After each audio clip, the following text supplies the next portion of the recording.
Hi, this is Roger Moore, and you're listening to James Bond Radio. Hello and welcome to James Bond Radio. My name's Tom Sears. Happy New Year. How you doing? Hope you had a nice Christmas and, Father Christmas brought you all the presents that you wanted and all that kind of stuff. I hope you're sticking with your New Year's resolutions and 2023 is going to be your year and all of that great stuff.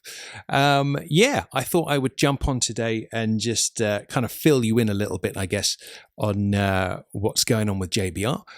Obviously, it's been a while and, over a year now since our last podcast. So basically, we finished up our No Time to Die coverage, fully intended to come back in the spring. We were going to come back in April and crack on. Then various things came up in life and we sort of decided to push that back again a bit. So we pushed it back to June and then we pushed it back to September and all sorts going on. And obviously that brings us up to today and an entire year's gone past and no podcasts. So I've been in touch with Chris over the last few weeks and we've had a big chat about everything. Sadly, I'm just going to come out and say it. We've decided to bring the podcast to an end. Obviously, sad thing to do. We have loved doing it over the last few years and stuff. But it's something that we're gonna have to do, unfortunately. I'm guessing many of you saw that coming with the big long break, but it is what it is. From my perspective, I think, your Bond fandom comes in waves, doesn't it? You have a period in life where it's at fever pitch and you're watching Bond all the time and you're doing all the stuff and you're listening to the podcasts and the audiobooks and all that kind of stuff. And then, various times in life come up where, other things take precedence and become sort of more important and Bond takes a backseat. It's happened to me multiple times in my life. And truth be told, I've sort of, for a little while now, I've kind of sensed that one of those kind of dip periods would be coming up where other stuff is sort of takes over and Bond becomes sort of less of a focus for a while, basically. So truth be told, we were kind of planning on winding things up with the podcast anyway. We were going to come back after No Time to Die, knock out the rest of the film reviews and then sort of, have a goodbye episode and call it a day. But as fate would have it, unfortunately, that wasn't meant to be. So like for me personally, it's one of those things. Obviously, anybody who has kids will know this. That when they're in the toddler phase, it's a bit of a handful. So that's my life right now. It is literally like I've spawned Knick-Knack. I often equate it to the end of Man with the Golden Gun. Knick-Knack running around throwing bottles everywhere and biting your ankles and diving under sofas and jumping off tables and all that kind of stuff. That is my life on a day-to-day basis right now.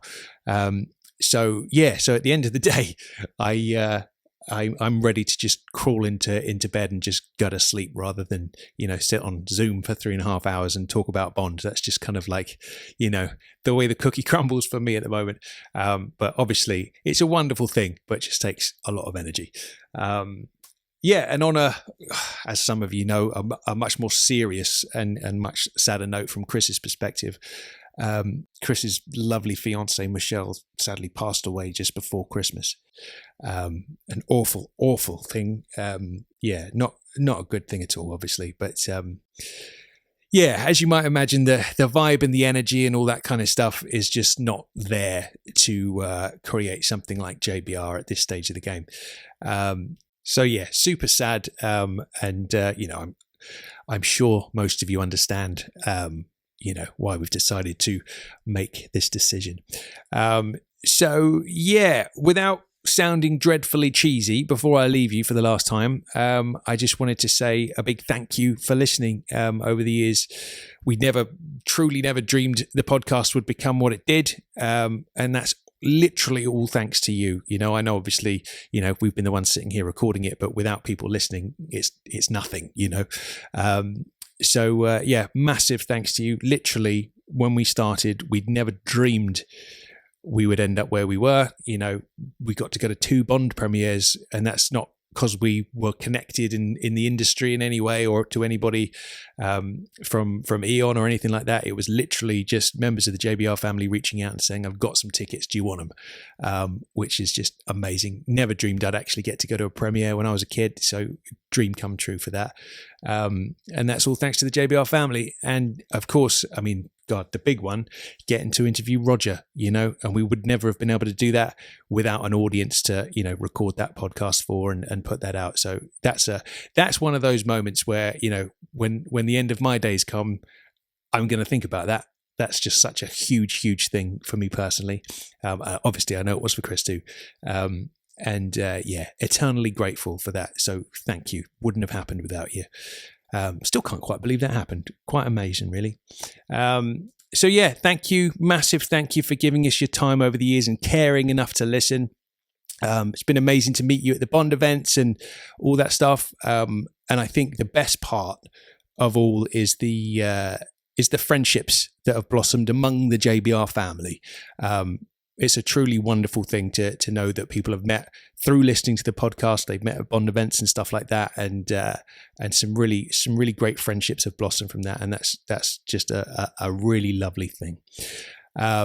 So with all of that said, the JBR family as a whole and JBR as an entity, that's forever, right? That's not going anywhere. It's going to continue as an entity. The social media pages are still going to be there and all that kind of stuff. We're still going to be posting from time to time.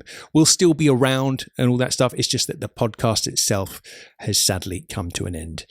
So to wrap things up then, if there's something that I feel like JBR stood for over the years, it's the positive energy. It's the celebrating Bond and enjoying the things that you love in life without shame. And obviously in these kinds of fan communities, you often get those kind of sneering types that look down their nose at people's opinions and all that kind of stuff. So it would deeply please me, and I know it would deeply please Chris and the rest of Team JBR, is if you carried that torch forth with you in your fandom outside of the world of JBR. Be unashamed about the things you love in life and the things that you love about Bond, and just wave that flag with a smile on your face, because ultimately life's too short to worry about what other people think, and life should be about celebrating those things that light you up inside and all that stuff. So there it is. Okay, for the last time, I've been Tom Sears. James Bond Radio won't return. All right, everybody. See ya. Bye. Hope you enjoyed the show. Good night.